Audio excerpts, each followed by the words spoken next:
Iran और America के दरमियान जारी जंग में अमेरिका को एक ऐसा नुकसान उठाना पड़ा है जो सिर्फ माली नहीं बल्कि उसकी इंटेलिजेंस, निगरानी और जंगी सलाहियत के लिए भी बड़ा धचका समझा जा रहा है। ताजा रिपोर्ट्स के मुताबिक अमेरिका ने ईरान जंग के दौरान कम से कम 9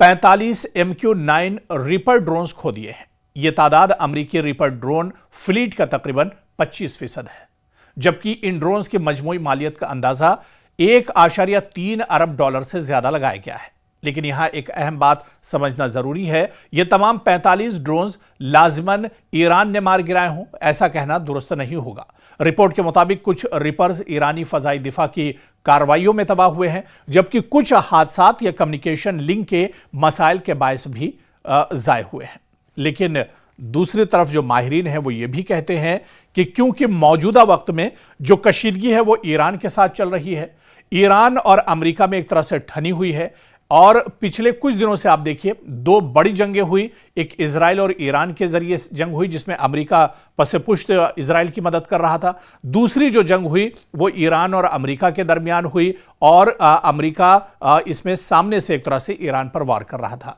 यानी इन दोनों जंगों में अमेरिका एक तरह से शामिल था और ये दोनों जंगें ईरान के साथ थी। ऐसे में जो मौजूदा कशीदगी है वो ईरान के साथ है और अमेरिका का इतना बड़ा जो दिफाई नुकसान हुआ है या असलहे का नुकसान हुआ है या रीपर ड्रोन्स 45 रीपर ड्रोन्स अगर तबाह हुए हैं तो जाहिर सी बात है कि मौजूदा में कशीदगी ईरान के साथ है। ये तमाम के तमाम जो ड्रोन अमेरिका के तबाह हुए हैं ये ईरान ने किए हैं। यानी ईरान ने अमेरिका का बहुत बड़ा नुकसान किया है, अमेरिका को बहुत बड़ा झटका लगा है। अमेरिका के कीमती जो 45 रीपर ड्रोन है वो ईरान ने एक तरह से तबाह बर्बाद कर दिए हैं, क्योंकि रीपर आम ड्रोन नहीं है। यह अमेरिका का एक अहम निगरानी और मुसल्लह हमलों के लिए इस्तेमाल होने वाला ड्रोन है। यह तवील वक्त तक फजा में रहकर निगरानी कर सकता है, अहदाफ की निशानदही कर सकता है और जरूरत पड़ने पर गाइडेड हथियार भी इस्तेमाल कर सकता है। ईरान जंग के दौरान इन ड्रोन्स को खासतौर पर अबनाए हुर्मुज़ और मशरिक़ वस्ता के हसास इलाकों में निगरानी और टारगेटिंग के लिए इस्तेमाल किया गया।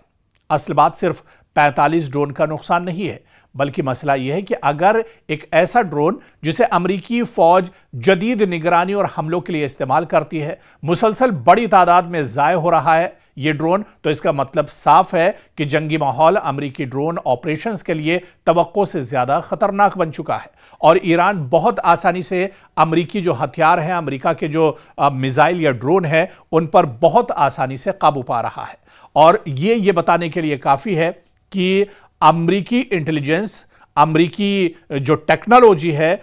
उस पर ईरान कहीं ना कहीं एक तरह से हावी है और अमरीकी असलहा और गोला बारूद, अमरीका के मिसाइल और ड्रोन को ईरान आसानी से टारगेट कर रहा है, क्योंकि 45 रीपर ड्रोन्स का मार गिराया जाना यह बताता है कि अमेरिका दरअसल बहुत बुरी तरह से इस जंग में फंसा हुआ है और अमेरिका को बड़े पैमाने पर माली नुकसान यहां पर उठाना पड़ रहा है। हालांकि माहिरीन ये भी कहते हैं कि ये अमेरिका के लिए ज़रूर नुकसान है, लेकिन इससे भी बड़ा नुकसान दरअसल उन ममालिक के लिए भी है जिन्होंने अमेरिका से आने वाले दिनों में यानी मुस्तकबिल में रीपर ड्रोन को लेकर कोई सौदा किया है, कोई डील की है। अब वो ममालिक भी दरअसल रीपर की कारकर्दगी पर नज़र जमाए हुए थे और जिस तरह से 45 रीपर ड्रोन तबाह हुए हैं इस जंग में, ऐसे में आने वाले दिनों में अमेरिका को एक झटका यह भी लगेगा कि जिन जिन ममालिक से डील हुई है वो अपनी डील एक तरह से वापस भी कर सकते हैं। तो एक तरफ ईरान ने अमेरिका को बहुत बड़ा जख्म दिया है, बहुत बड़ा झटका दिया है,